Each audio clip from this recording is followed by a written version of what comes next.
Alright, so today we are testing the RTX 4070 in Robocop Rogue City. The game launched last night or today, I can't really remember. I actually got the early access version purely for benchmarking purposes. I've got 2 hours and I'm going to refund the game if it's not good. Actually, I'm just kidding, it is actually quite a good game. So just one or two things before we start. I just want to show you one or two things actually. We're at 1440p on the Epic preset. This game does support lumen and you can actually enable high quality lumen reflections.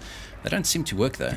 So here we are. You can see that, I mean, maybe they work a little bit. We've got Liquor there, which is a pretty accurate reflection, but it seems to be a lot lower resolution, right? Even the power lines here, you can't see yourself. Anyway, so that's with the high quality reflections enabled. I think I might be lying. It is on. So if we then just disable this, I don't see that big a difference. Sure, it's maybe slightly lower resolution and the power lines might be slightly more aliased. Anyway, that's just one thing that I wanted to show you. And another thing is, just if you do benchmark this game by yourself, I just want to show you, if you go and you enable Nvidia DLSS and you enable frame generation here, right, you'll see that there's some, you might not be able to see it in the video, there's some UI artifacting if you scroll pretty quickly. That's not what I want to show you though. Now, if you disable DLSS and you go back to TAA, you can't toggle frame generation anymore, okay? But it's still on.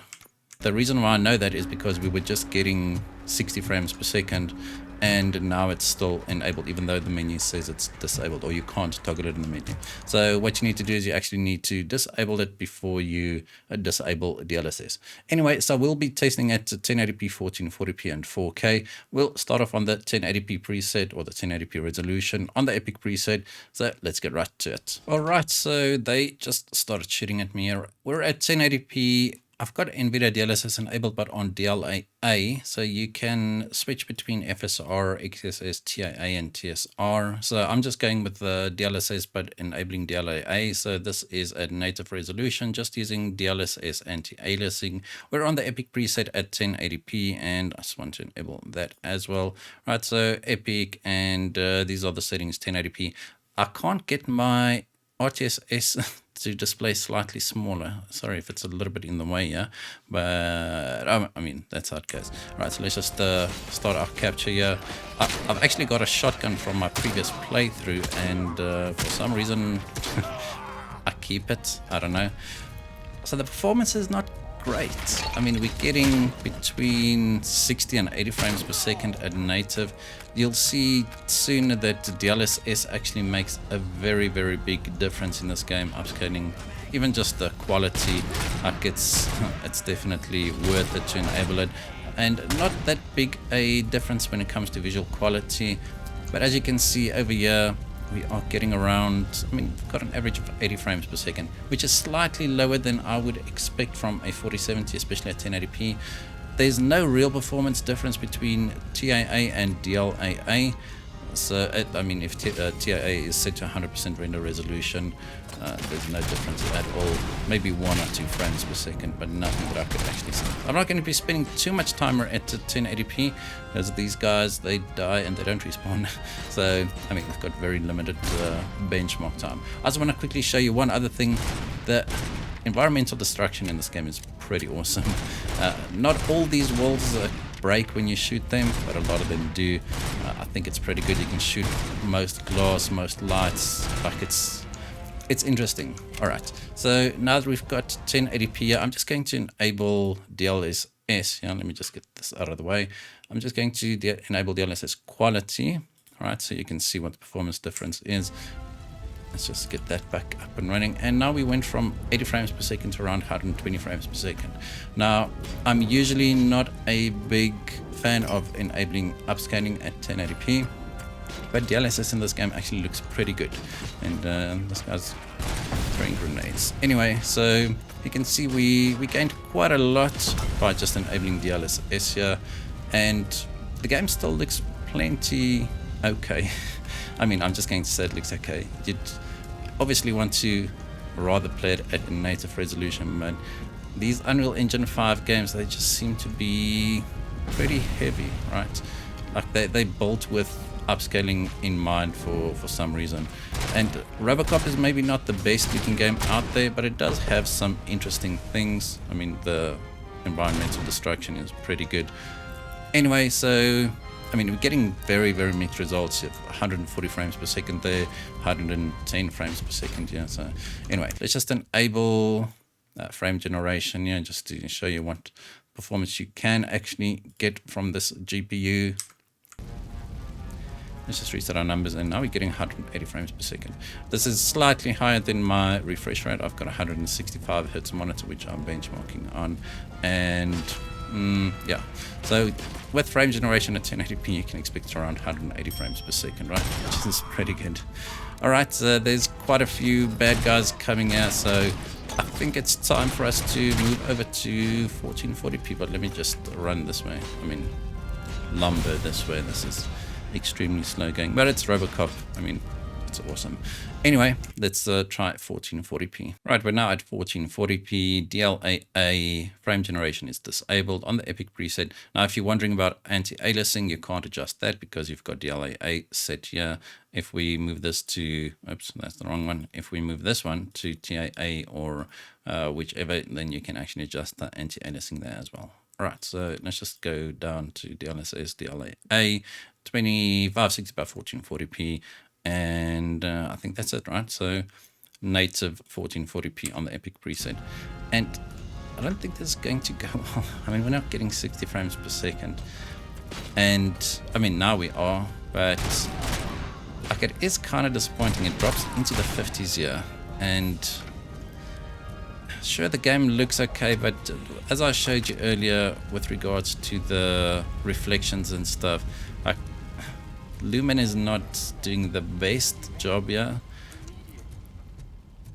I mean, Unreal Engine 5 games do look quite good. Did I just kill the last guy? Because now my gun is gone. So we're going to have to go to the next area. Sorry about that. So the results might differ slightly, but just remember, we're getting around 60 frames per second here. Just keep that in mind when we go to the next area, so that you can just make a fair comparison. Alright, so just one thing that I have to mention, there's still some bugs here. Anyway, this demo started quite a lot, the first demo anyway. The demo was around 38 gigs, and not long after the demo launched, another 38 gig patch released, which was probably just an entire new demo, and they fixed a lot of the stuttering there.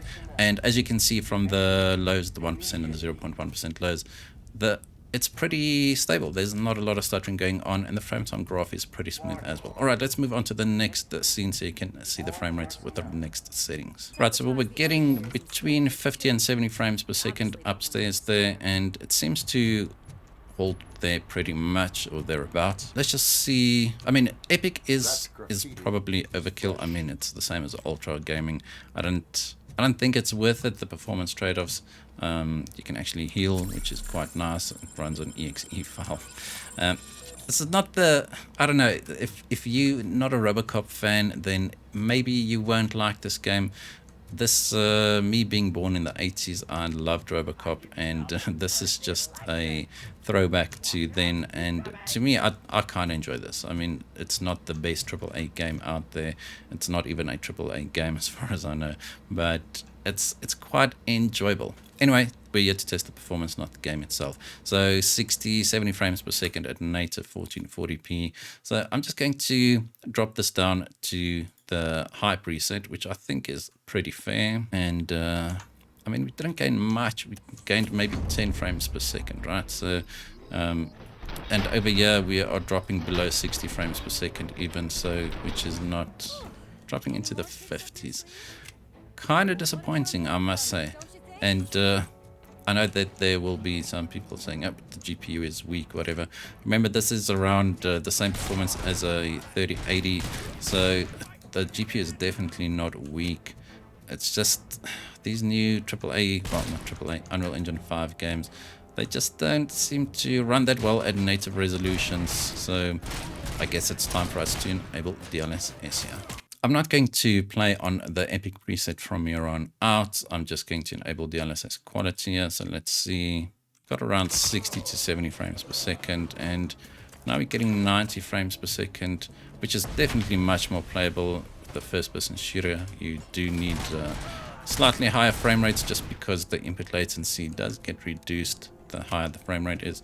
It's a different story when it comes to frame generation that actually increases the latency slightly, but I mean, it's actually not too bad in this game from what I've tested either. So down here we're getting into the hundreds, so the performance definitely changes between areas, and that's 100% expected. But just some areas that I've tested, she's actually quite a good shot. Some areas I've tested, there's like a 50% difference in performance.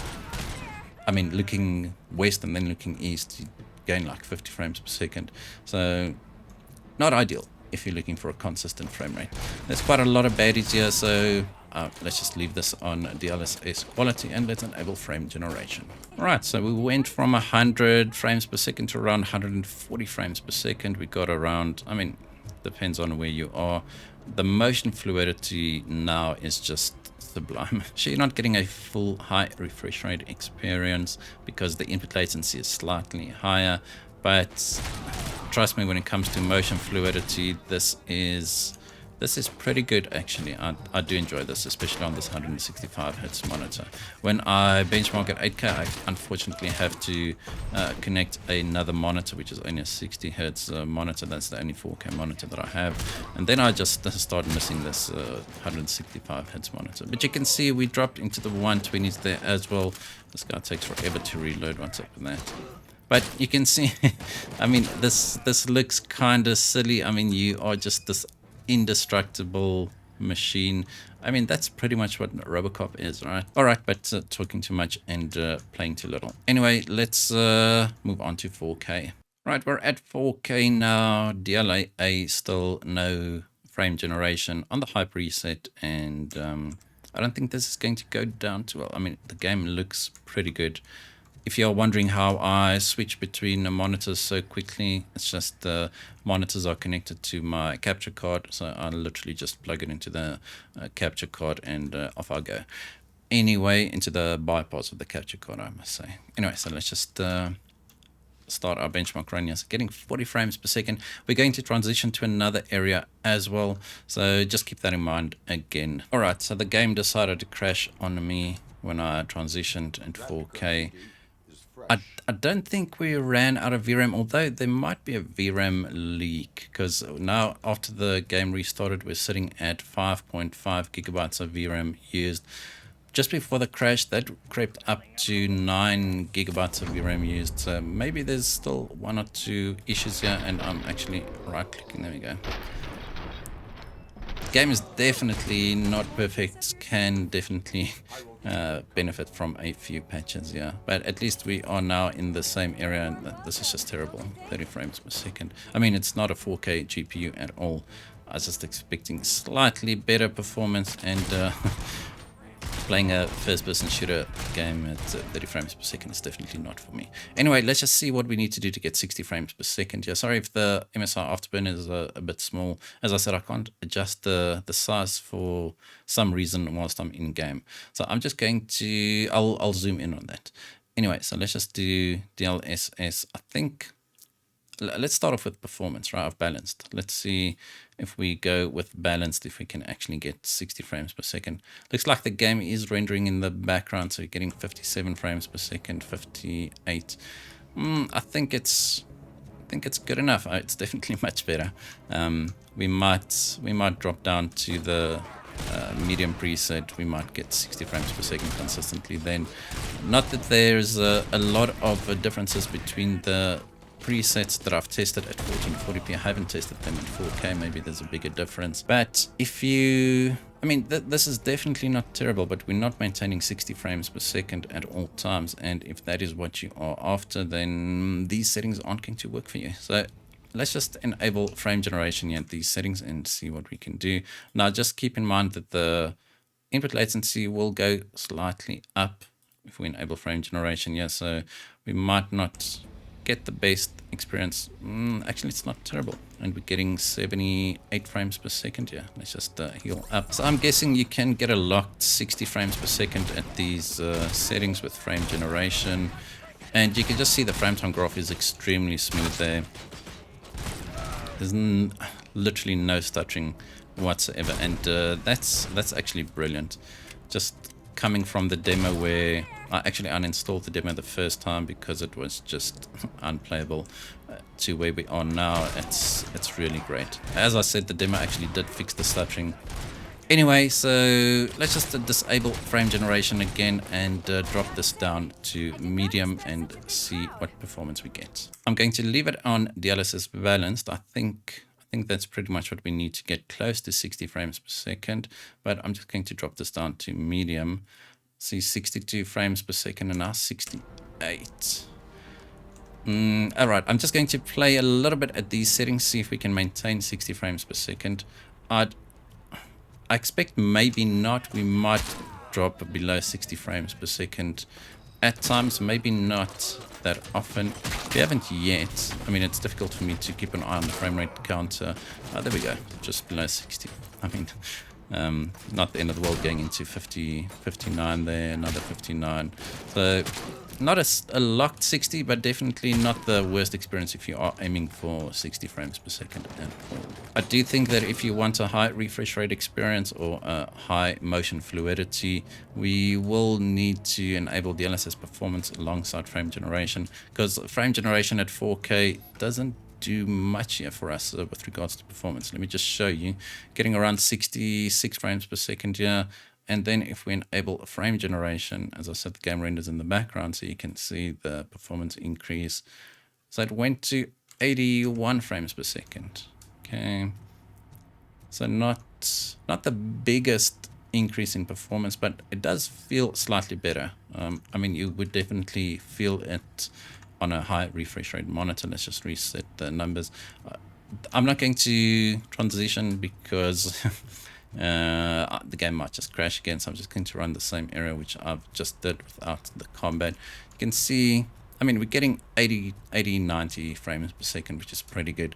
Now I just want to do one last test. Let's just drop this down to DLSS performance here, and I mean, let's see if we can get 100 frames per second. So I think like we're getting 90 frames per second here, and the input latency definitely feels pretty good even with frame generation enabled. We're getting a high frame rate here, and the motion fluidity is pretty good.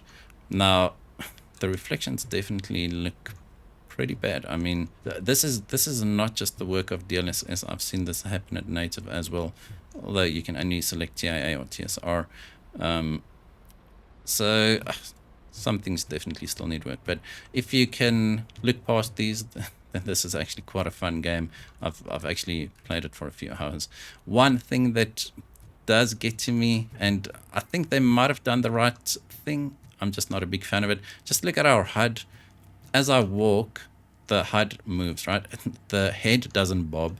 It's the HUD that moves. The head stays perfectly straight. So I think maybe they've done that so that it gives you the illusion of your head bobbing, but your it's actually not moving the camera, maybe just to prevent people from getting sick from motion sickness. I don't know. Anyway, that's been it for the RTX 4070. I just wanted to do a quick video on it to show you what the performance is like, what performance you can expect before you buy the game. And that's going to be it. Thank you guys for watching. Hope you enjoyed this video. If you did, hit that like button, hit that subscribe button. And as always, we hope to see you in the next one.